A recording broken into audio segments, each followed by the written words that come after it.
అందరికీ నమస్కారం. నిన్న రాష్ట్ర వ్యాప్తంగా ఆర్టీవీ యాజమాన్యం వారి స్టాఫ్ రిపోర్టర్లు అందరూ కలిసి తెలుగుదేశం పార్టీ మంత్రుల మీద, ఎమ్మెల్యేల మీద, వారి అనుచరులంటూ ఒక అవాస్తవమైన, నిరాధారమైన, ఆధారాలు లేని, సాక్ష్యాలు లేని, ఎటువంటి సాక్ష్యాధారాలు లేని ఒక కథనాన్ని వండివార్చారు. ఈ మధ్య వీరికి తగ్గిపోతున్న పాపులారిటీ కానీ, ఆర్టీవీ విషయంలో రేటింగ్ విషయంలో కానీ, వారికి ప్రకటనలు రాకపోవడం మూలంగా, వారికి ప్రజల్లో ఆదరణ కోల్పోవడం మూలంగా ఒక ప్లాన్ ప్రకారం అధికార పార్టీని టార్గెట్ చేస్తూ,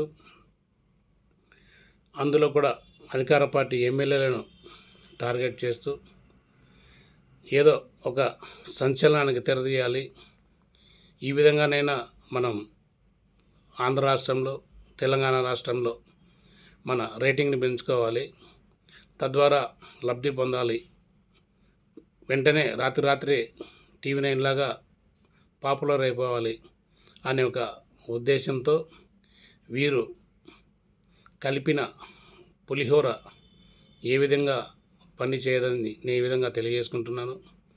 అలాగే పత్రికలు, ఛానల్ నడిపే వాళ్ళు కొన్ని విలువలకు కట్టుబడి వాటిని పాటిస్తూ నిజాన్ని నిర్భయంగా ప్రజలకు చెప్పగలిగే ధైర్యం ఉండాలి.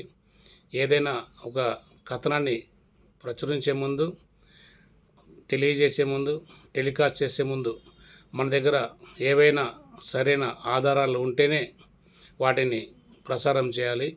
లేని పక్షంలో ఎటువంటి సమస్యలు ఎదుర్కోవాల్సి వస్తుందో ఇప్పుడు ఆర్టీవీ వారు చూడబోతున్నారు.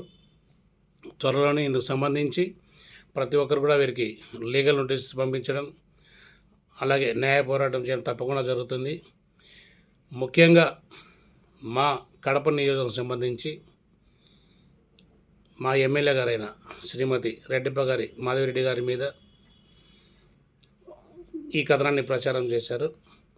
ఎటువంటి ఆధారం లేనప్పటికీ కనీసం ఈ విధంగా మీ గురించి అనుకుంటున్నారని వారిని సంప్రదించకపోవడం, అలాగే వారి భర్త గారైన టీడీపీ జిల్లా అధ్యక్షుడు శ్రీనివాసరెడ్డి గారు కానీ, పొలిట్ బ్యూరో అయిన శ్రీనివాసరెడ్డి గారిని సంప్రదించకుండా ఈ విధమైన ఆరోపణలు మీ మీద వస్తున్నాయి, మీకు ఏమైనా సమాధానం చెప్తారని కనీస మినిమం కట్టసితో అయినా కూడా వాళ్ళని సంప్రదించకుండా ఇలాంటి కథనాలు ప్రచారం చేయడం చాలా దారుణం.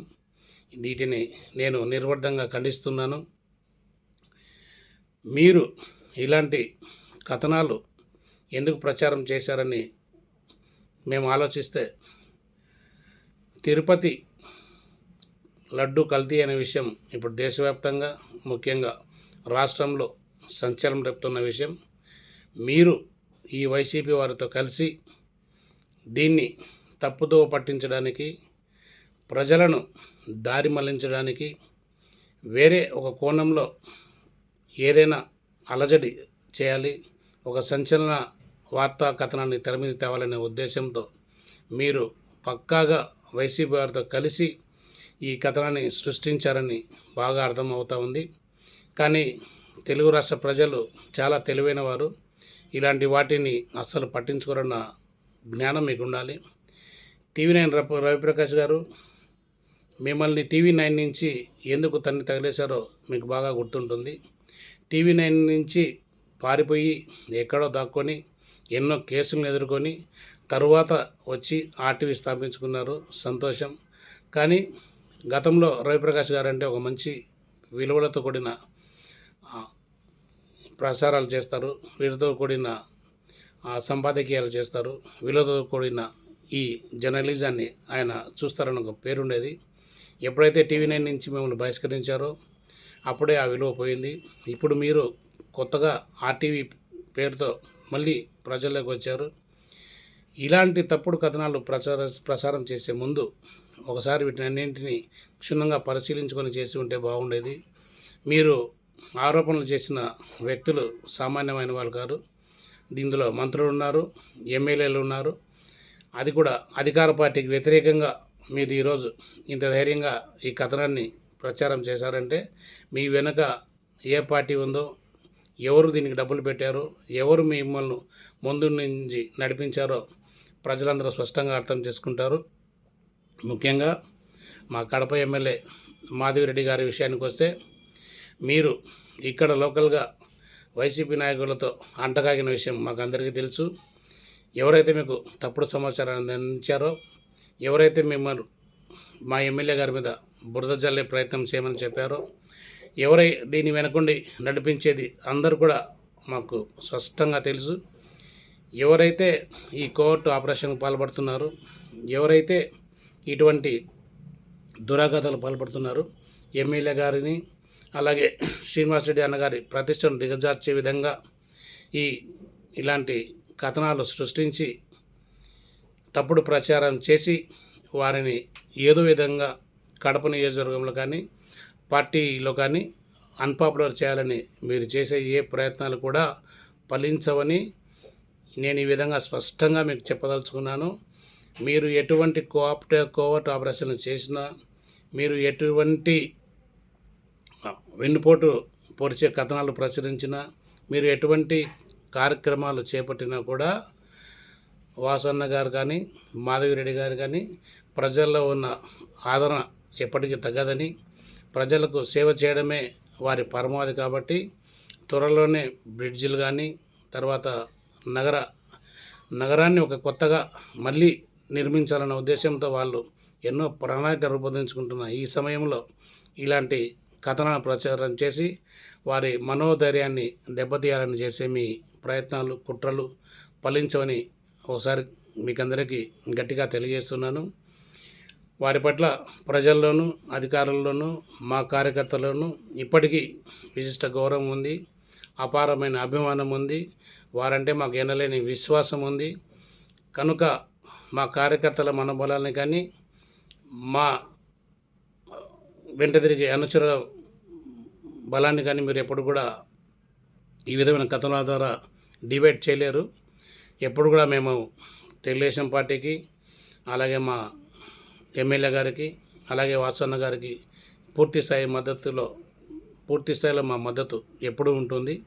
కనుక మీరు ఇలాంటి ప్రయత్నాలు మానుకోవాలి. ఈ పొరపాటు ప్రసారాల వల్ల మీ మీద తప్పకుండా చట్టపరమైన న్యాయపరమైన చర్యలు తీసుకోబడతాయని మరొకసారి గుర్తు చేస్తున్నాము. త్వరలోనే రాష్ట్ర వ్యాప్తంగా ఎవరైతే మీరు అక్కడ మెన్షన్ చేశారో ఆ నాయకులందరూ కూడా మీకు త్వరలోనే మీ మీద పరువు నష్టం దావా వేయడం, అలాగే లీగల్గా ఎలాంటి చర్యలు తీసుకోవాలి, అలాగే రాష్ట్రంలో మీ ప్రసారాలు నిలుపుదల చేయాలి అనే డిమాండ్ కూడా మేము త్వరలోనే రాష్ట్ర ముఖ్యమంత్రి గారికి తెలియజేయబోతూ ఉన్నాము. ఇలాంటి తప్పుడు కథనాల ప్రచారం చేసినందుకు మీ మీద చట్టపైన చర్యలు ఖచ్చితంగా ఉంటాయి. అలాగే మీ ప్రసారాలను కూడా ఈ రాష్ట్రంలో ఎందుకు నిలిపివేయకూడదన్న అంశాన్ని కూడా ఇప్పుడు మేము త్వరలో అధిష్టానానికి తెలియజేయబోతున్నాము.